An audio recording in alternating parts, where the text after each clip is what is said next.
Hi, good morning. എന്തൊക്കെയുണ്ട് എല്ലാവർക്കും വിശേഷം? സുഖമെന്ന് വിശ്വസിക്കുന്നു. എനിക്ക് അതുപോലെ തിരിച്ച് സുഖം തന്നെയാണ്.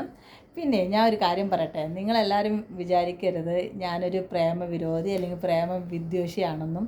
ഒരിക്കലും അങ്ങനെയൊന്നുമില്ല കേട്ടോ.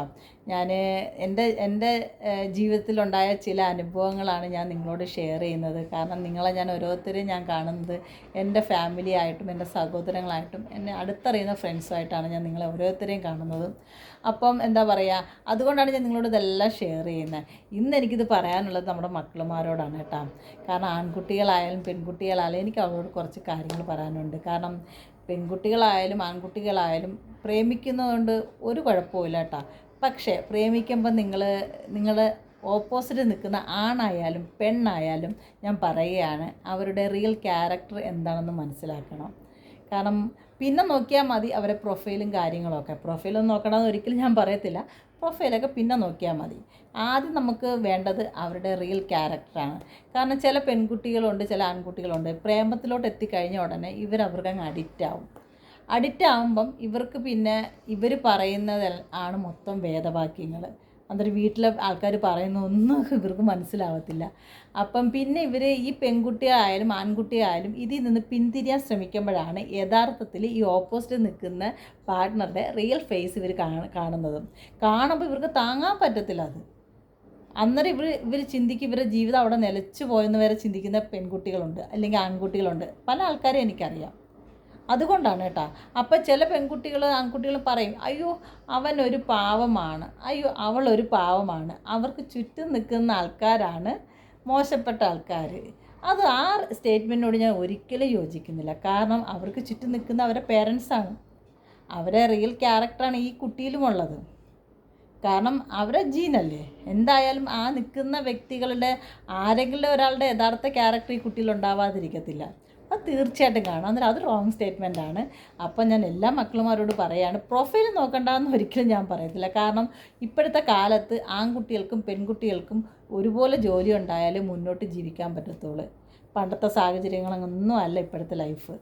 ഓരോ നിമിഷം ജീവിക്കണമെങ്കിലും ക്യാഷ് വേണം. അന്നേരം ഒന്നെങ്കിൽ പെൺകുട്ടിക്ക് ആൺകുട്ടിയെ ഹെൽപ്പ് ചെയ്യാൻ പറ്റുന്ന രീതിയിലുള്ള ജോലി വേണം, ഇല്ലെങ്കിൽ ആൺകുട്ടിക്ക് പെൺകുട്ടിയെ സംരക്ഷിക്കാനുള്ള ഒരു നല്ല രീതിയിൽ ജോലി വേണം, ഇല്ലെങ്കിൽ രണ്ട് പേർക്കും ഒരുപോലെയുള്ള പ്രൊഫൈലുള്ള ജോലി ആയിരിക്കണം.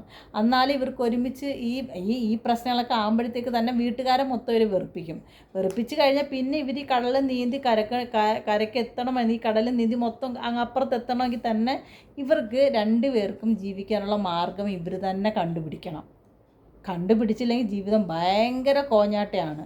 കോഞ്ഞാട്ടം മാത്രമല്ല, ഇവർക്കിടയിൽ പല പല പ്രശ്നങ്ങളുണ്ടാവും. അങ്ങനെ എത്രയോ ആൾക്കാരെ നമ്മൾ കണ്ടിരിക്കുന്നു. എന്തെല്ലാം പ്രശ്നങ്ങൾ നമ്മൾ ജീവിതത്തിലും ടി വിയിലും ന്യൂസിലും ഒക്കെ കണ്ടിരിക്കുന്നു. അങ്ങനെയൊന്നും ഉണ്ടാവാതെ നിങ്ങൾ തന്നെ നിങ്ങളുടെ ലൈഫ് നിങ്ങളുടെ കയ്യിലാണ്, നിങ്ങളുടെ സംരക്ഷണം നിങ്ങളുടെ കയ്യിലാണ്. ആണായാലും പെൺകുട്ടികളായാലും പറയാണ്, പ്രേമിക്കണം. പ്രേമിച്ചാലേ ലൈഫിലൊക്കെ ഒരു ത്രില്ലുള്ളൂ. അതിനൊന്നും ഒരിക്കലും ഞാൻ ഒരു വിരോധിയല്ല. മനസ്സിലായോ? പ്രേമിക്കാണ്ടൊന്നും ഒരിക്കലും ഞാൻ പറയത്തില്ല, പ്രേമിച്ചോ. പക്ഷേ നമ്മൾ ആ ഓപ്പോസിറ്റ് വരുന്ന വ്യക്തിയുടെ റിയൽ ക്യാരക്ടർ എന്താണെന്ന് മനസ്സിലാക്കിയിട്ട് വേണം ഓരോ ചുവടും മുന്നോട്ട് വയ്ക്കാൻ. ഇല്ലെങ്കിൽ നിങ്ങൾ വീഴുന്ന വലിയൊരു കുഴിയിലേക്കായിരിക്കും. അതിൽ നിന്ന് പിന്നെ തിരിച്ച് കയറാൻ ഭയങ്കര പാടുപെടും. അപ്പോഴത്തേക്ക് നിങ്ങളുടെ ബന്ധുക്കൾ വരും, നിങ്ങളുടെ അടുത്ത് നിന്ന് ഒത്തിരി അകന്നു പോകും. അപ്പോൾ ഇന്നാണ് എൻ്റെ മക്കളുമാരോട് ഇതെല്ലാം എനിക്ക് പറയാനുള്ളത്. അപ്പോൾ എല്ലാവരും സന്തോഷമായിട്ടിരിക്കുക, സമാധാനമായിട്ടിരിക്കുക. കോളേജിലൊക്കെ പോകണമെങ്കിൽ കോളേജിൽ പോയി +2 ഒക്കെ കഴിഞ്ഞവരാണെങ്കിൽ ഇനി അടുത്ത നല്ല രീതിയിൽ എന്താ പഠിക്കുകയെന്ന് വെച്ചാൽ പഠിക്കുക. കാരണം നമ്മുടെ ജീവിതത്തിൽ നമ്മൾ ഇനി ഈ +2 കഴിഞ്ഞിട്ട് അങ്ങോട്ടുള്ളതാണ് നിങ്ങളുടെ റിയൽ ലൈഫ്. ആണിൻ്റെ ആയാലും പെണ്ണിൻ്റെ ആയാലും നിങ്ങളിനി 10-50 വയസ്സ് വരെ ജീവിക്കണമെങ്കിൽ ഈ +2 അങ്ങോട്ട് കഴിഞ്ഞ് മുന്നോട്ട് പോകണം. അപ്പോൾ അതെപ്പോഴും ചിന്തിക്കുക, ഈ +2 അങ്ങ് നിന്ന് പോകരുത്.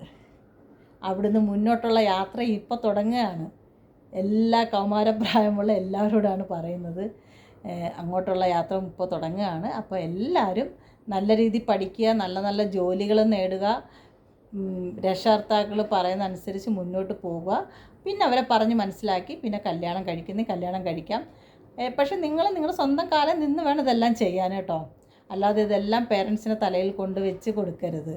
അവരെ വേദനിപ്പിക്കാതിരിക്കുക. കാരണം ഇപ്പം ആണായാലും പെണ്ണായാലും പഠിച്ച് നല്ലൊരു പ്രൊഫൈൽ എത്തിക്കഴിഞ്ഞാൽ അവർക്ക് അവരെ മകനെ കൊടുക്കാനോ അവരെ മകളെ കൊടുക്കാനോ ഒരു ബുദ്ധിമുട്ടും കാണില്ല.